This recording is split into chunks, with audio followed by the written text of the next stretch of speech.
Hari ini saya akan membahas tentang Meikarta yang beberapa tahun yang lalu kita viral dengan slogan "Aku ingin pindah ke Meikarta". Bagaimana Meikarta perjalanannya? Saya akan paparkan sebentar lagi melalui suara.com via Facebook.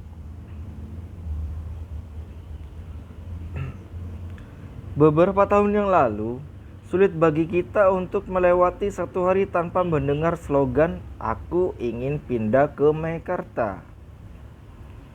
Proyek ini muncul bukan sekadar sebagai tumpukan beton dan baja, melainkan sebagai simbol megah dari mimpi kelas menengah Indonesia. Pada saat itu, Meikarta menjanjikan sebuah utopia. Hunian modern bergaya New York, harga yang sangat terjangkau bagi kantong pekerja, hingga fasilitas kelas dunia yang seolah mustahil ada di pinggiran Jakarta. Meikarta melakukan tanda kutip invasi visual secara masif. Dari baliho raksasa yang berjajar di sepanjang jalan tol hingga iklan televisi yang diputar berulang-ulang, narasinya seragam. Sebuah tanda kutip kota baru akan lahir di jantung kawasan industri Cikarang.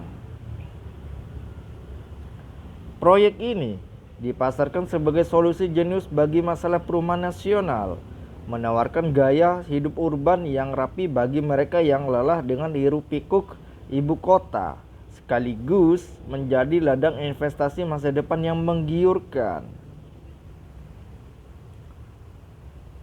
Ribuan orang terpikat. Mereka melihat Meikarta sebagai tiket menuju kehidupan yang lebih bermartabat. Sebuah hunian layak yang selama ini sulit dijangkau oleh pasangan muda atau karyawan kantor. Di atas kertas, Meikarta adalah jawaban dari segala doa tentang kemajuan properti tanah air. Namun, di balik janji kota impian yang berkilau itu, fondasi proyek ini ternyata belum pernah benar-benar kokoh. Seiring berjalannya waktu, kemegahan di layar kaca mulai berbenturan dengan kenyataan di lapangan. Apa yang awalnya tampak sebagai fajar baru bagi perumahan Indonesia, perlahan berubah menjadi kabut ketidakpastian. Di balik keriuhan iklan dan narasi besar tentang kota masa depan, tersimpan kerapuhan yang membuat mimpi ribuan konsumennya kini menggantung di antara janji manis dan realitas pahit.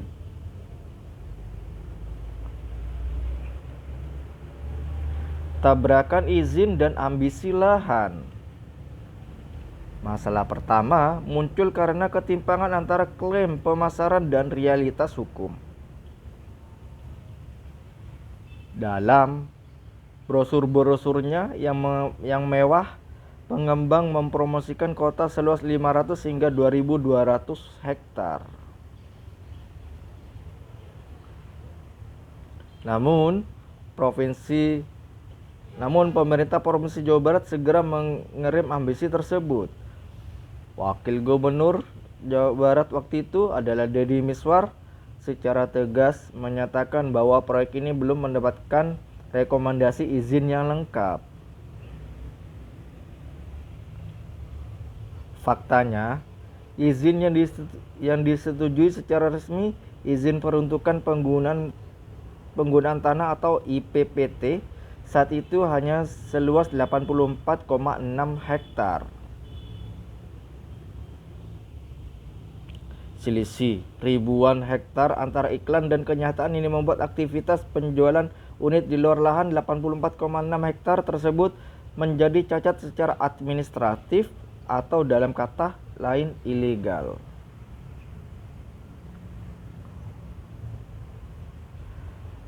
Meski izin belum tuntas dan batu pertama belum diletakkan, Meikarta sudah melancarkan strategi pre-project selling. Ribuan konsumen yang tergiur mimpi hunian murah segera menyetorkan booking fee hingga uang DP atau down payment.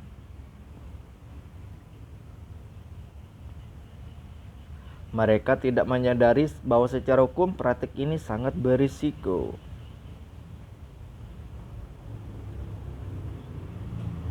Berdasarkan Undang-Undang Nomor 20 Tahun 2011 tentang Rumah Susun, sebuah proyek properti baru boleh dipasarkan jika pengembang sudah memiliki kepastian peruntukan ruang, kepastian hak atas tanah, hingga izin mendirikan bangunan atau IMB. Meikarta menerjang semua aturan tersebut. Mereka menjual gambar sebelum legalitas dasar untuk membangun. Mengapa pengembang berani mengambil risiko sebesar itu? Strategi ini seringkali digunakan untuk melakukan tes pasar sekaligus sebagai mesin pencari modal kerja. Dengan mengumpulkan uang dari booking fee dan down payment konsumen di awal, pengembang bisa mendapatkan likuiditas instan untuk membiayai konstruksi dan pemasaran lebih lanjut tanpa harus sepenuhnya bergantung pada pinjaman bank.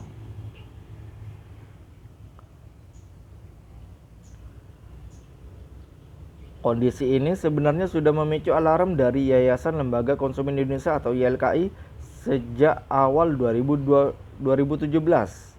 YLKI telah mengeluarkan peringatan keras agar masyarakat tidak terburu-buru membeli unit di Meikarta.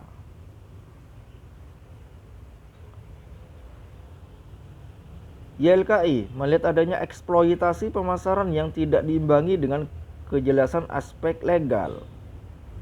Namun, suara peringatan ini tenggelam oleh masifnya iklan "Aku ingin pindah ke Meikarta".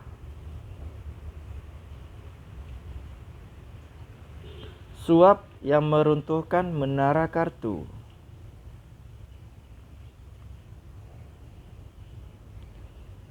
Jika masalah perizinan di tahun 2017 adalah awan mendung, maka bulan Oktober 2018 adalah badai besar yang benar-benar meluluh lantakkan kredibilitas Meikarta.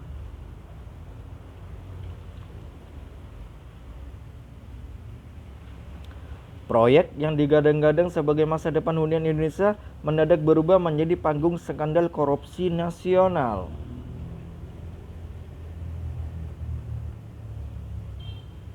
Dunia properti tanah air terguncang saat Komisi Pemberantasan Korupsi (KPK) melakukan operasi tangkap tangan. Kasus ini menyeret nama-nama besar mulai dari Bupati Bekasi saat itu, Neneng Hasanah Yassin, hingga Direktur Operasional Lipo Group Billy Sindoro.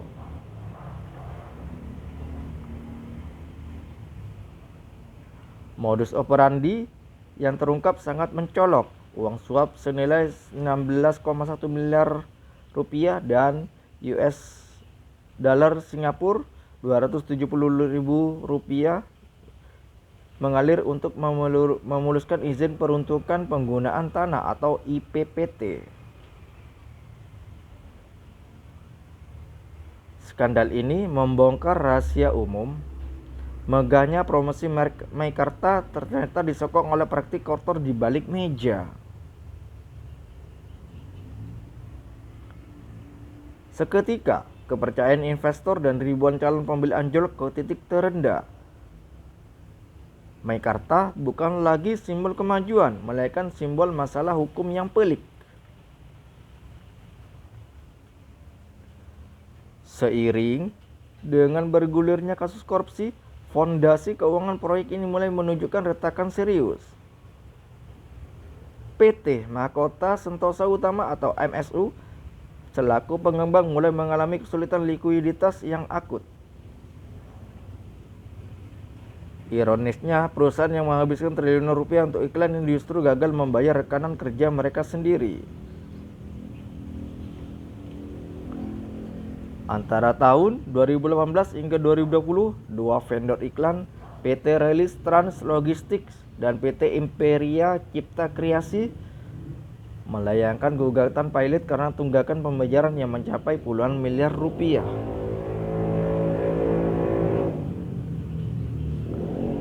Krisis keuangan ini mencapai puncaknya pada tahun 2020 ketika Pengadilan Niaga Jakarta Pusat menetapkan PT MSU dalam status PKPU atau penundaan kewajiban pembayaran utang. Status ini menjadi sinyal merah bagi publik bahwa sang raksasa properti sedang dalam kondisi nafas tersengal untuk melunasi utang-utangnya kepada para kontraktor. Di tengah badai hukum dan finansial tersebut, Meikarta kehilangan tumpuan internasionalnya. Proyek yang awalnya direncanakan sebagai konsorsium raksasa bersama investor dari China, Hong Kong, dan Singapura ini perlahan ditinggalkan.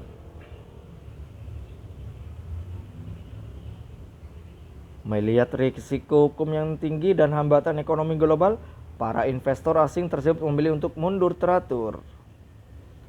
Beban finansial yang semula dibagi bersama sepenuhnya untuk jatuh kembali ke pundak Lippo Group.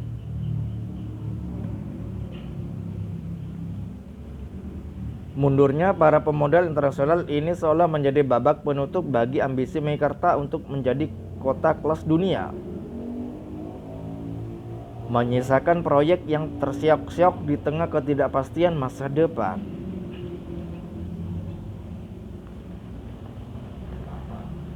Dari kota masa depan menuju labirin ketidakpastian.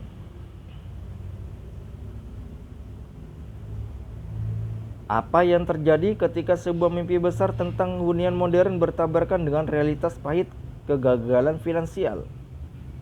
Bagi ribuan konsumen Meikarta, jawabannya adalah sebuah penantian tanpa akhir. Setelah gagap gambita iklan yang masif, periode 2019 hingga 2020 menjadi saksi bisu bagaimana proyek ambisius ini perlahan kehilangan nafas dan berubah apa yang oleh banyak orang disebut kota sebagai kota hantu atau ghost city. 2019 seharusnya menjadi momen bahagia bagi para pembeli untuk menerima kunci unit mereka. Namun, janji tinggallah janji. Ketidakjelasan mulai menyelimuti proses serah terima. Pihak pengembang mulai menggunakan dalih masa tenggang atau grace period yang awalnya hanya di hitungan bulan, namun terus diulur hingga bertahun-tahun. Di lapangan, pemandangan memilukan mulai terlihat, terutama di distrik 2 dan distrik 3.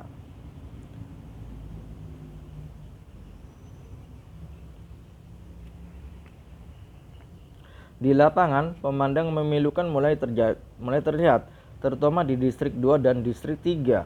Berbeda dengan distrik 1 yang sudah menampakkan wujud pembangunan di wilayah lainnya praktis terhenti.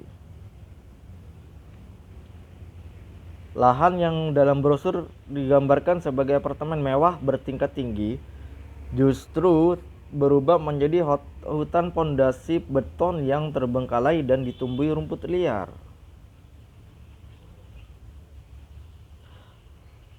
Kondisi Meikarta mencapai titik nadir pada tahun 2020. Di tengah dunia yang sedang dihantam pandemi COVID-19, PT Mahkota Sentosa Utama atau MSU selaku pengembang secara resmi dinyatakan dalam status PKPU, penundaan kewajiban pembayaran utang, oleh Pengadilan Niaga Jakarta Pusat. Status hukum ini menjadi alat bukti autentik bahwa perusahaan sedang mengalami krisis likuiditas hebat. Pembangunan di banyak tower, khususnya di luar distrik 1, benar-benar mati suri.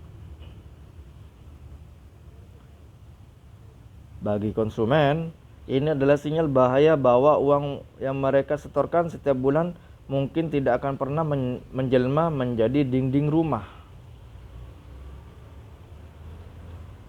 Kesabaran konsumen mencapai batasnya pada akhir 2022. Ratusan orang yang tergabung dalam perkumpulan komunitas peduli konsumen Meikarta atau PKPKM akhirnya turun ke jalan. Mereka berdemo di depan gedung DPR RI dan kantor pusat Lipo Group dengan satu tuntutan utama, refund atau pengembalian uang.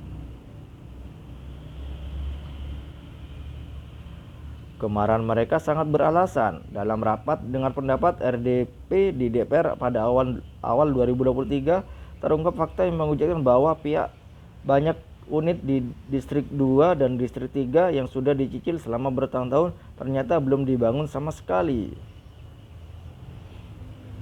Sebagian masih berupa tanah kosong, sementara pemiliknya terus ditagih cicilan oleh bank penyedia kredit. Babak baru kota hantu menuju harapan rakyat. Selama bertahun-tahun berdiri membisu sebagai monumen kegagalan properti, angin segar tiba-tiba berhembus di atas lahan mangkrak Meikarta. Jika dulu proyek ini adalah simbol ambisi kelas menengah yang kandas, kini narasi besarnya mulai bergeser. Di bawah kendali pemerintahan baru, Meikarta sedang dipertimbangkan untuk menjalani transformasi besar dari kota hantu menjadi solusi hunian bagi rakyat kecil. Menteri Perumahan dan Kawasan Permukiman atau PKP Marwar Sirait melihat rongsokan beton di distrik 2 dan distrik 3 bukan lagi sebagai beban, melainkan potensi. Alih-alih membiarkan fondasi itu terus ditelan semak belukar, pemerintah mewacanakan untuk mengambil alih dan mengalihfungsikan bangunan-bangunan mangkrak tersebut menjadi hunian bersubsidi. Rencana ini hadir sebagai sebuah win-win solution bagi pemerintah memanfaatkan infrastruktur yang sudah setengah jadi jauh lebih efisien daripada membangun dari nol. Bagi pengembang, ini adalah pintu keluar dari kebuntuan likuiditas. Dan yang terpenting bagi konsumen lama, nasibnya tergantung sejak 2017 keterlibatan pemerintah memberikan secara harapan bahwa unit yang mereka bayar akhirnya akan benar-benar berdiri.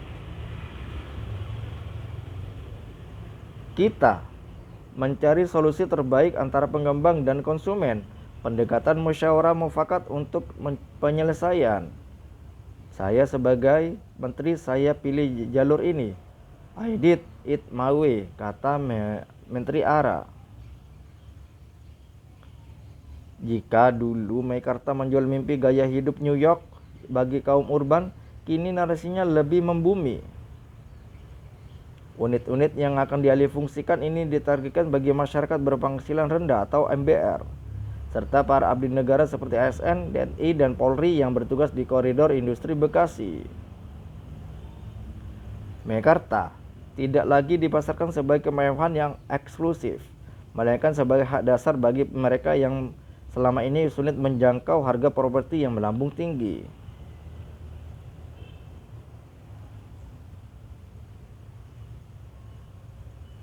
Lampu hijau KPK. Rencana pemerintah menyulap Meikarta menjadi hunian bersubsidi bagi masyarakat berpenghasilan rendah atau MBR memunculkan sebuah pernyataan besar. Bagaimana status hukum kawasan tersebut di mata Komisi Pemberantasan Korupsi atau KPK? Melalui juru bicara Budi Prasetyo, lembaga anti rasuah itu tersebut menegaskan bahwa rencana pemerintah itu tidak memiliki hambatan hukum. Menurut KPK, perkara suap yang menjerat mantan Bupati Bekasi dan pihak swasta pada tahun 2018 silam telah tuntas secara hukum. Ihwal perkara suap izin di KPK sudah clear, kata Budi. Satu poin krusial yang ditegaskan KPK adalah mengenai status aset. Meski kasus korupsinya sangat menghebohkan nasional, KPK mengklarifikasi bahwa pihaknya hanya menyita uang atau aset yang berasal dari aliran suap.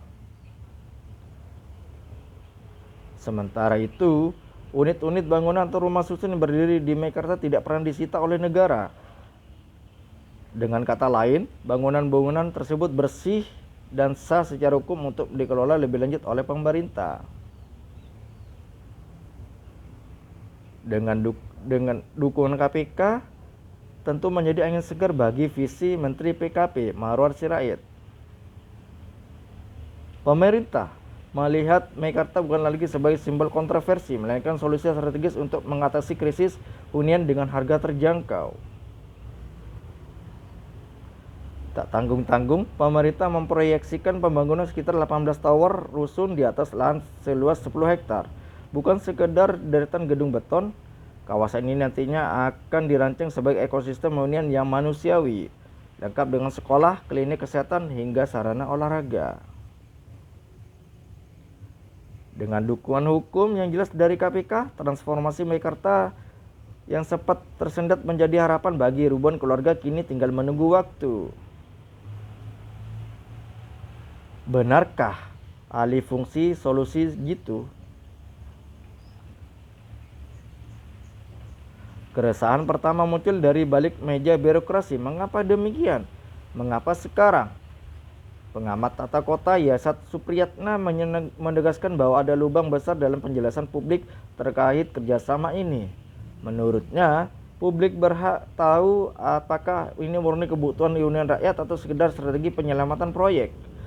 Apakah tujuannya untuk mengembalikan pembangunan Meikarta yang sempat terhenti atau karena ada faktor lain? Jadi keterbukaan itu penting.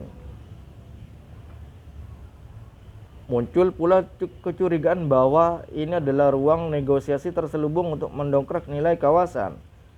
Yayat menyoroti adanya potensi strategi tersembunyi seperti upaya agar kereta cepat WUS bisa berhenti di sana. Nah, itu kan menjadi pertimbangan sendiri untuk menjual kawasan, menaikkan daya tarik jelasnya. Membangun kota besar bukanlah sekedar menumpuk beton. Secara historis, kota-kota baru yang sukses seperti BSD memulai nafasnya dari hunian tipe kecil yang padat aktivitas. Namun, justru Meikarta sebaliknya, ia adalah kota mewah yang gagal bernafas, lalu tiba-tiba diisi oleh masyarakat berpenghasilan rendah. Yayat memperingatkan bahwa tanpa ekosistem perkotaan yang lengkap, penghuni subsidi hanya akan terisolasi. Meletakkan pembangunan rumah susun bersubsidi di kawasan yang jauh dari aktivitas kehidupan mereka sama saja dengan membuang warga ke tempat terpencil. Tanpa sekolah yang terjangkau, pasar hingga fasilitas kesehatan, menempatkan orang di sana sama saja menempatkan orang jauh dari ekosistem perkotaan. Bagi mereka, masyarakat menengah ke bawah, setiap rupiah sangat berarti. Disinilah letak ironinya. Meikarta terletak jauh dari pusat aktivitas kerja utama, yang berisiko menciptakan beban finansial baru bagi penghuninya. Yayat mengkhawatirkan kawasan ini justru akan menjadi semraut karena keterbatasan transportasi umum. Apalagi tinggal di rumah susun yang jauh dari tempat kerja, Meikarta akan dipadati dengan sepeda motor. Ya itu nggak lucu lah sentilnya.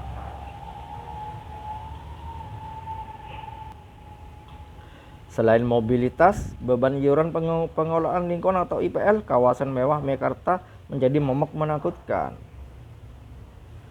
Kuat nggak mereka kalau tinggal di kawasan Meikarta? Subsidinya nggak seberapa, tapi IPL-nya ya, nah itu yang nanti kita khawatirkan bisa salah sasaran, tutur Yayat.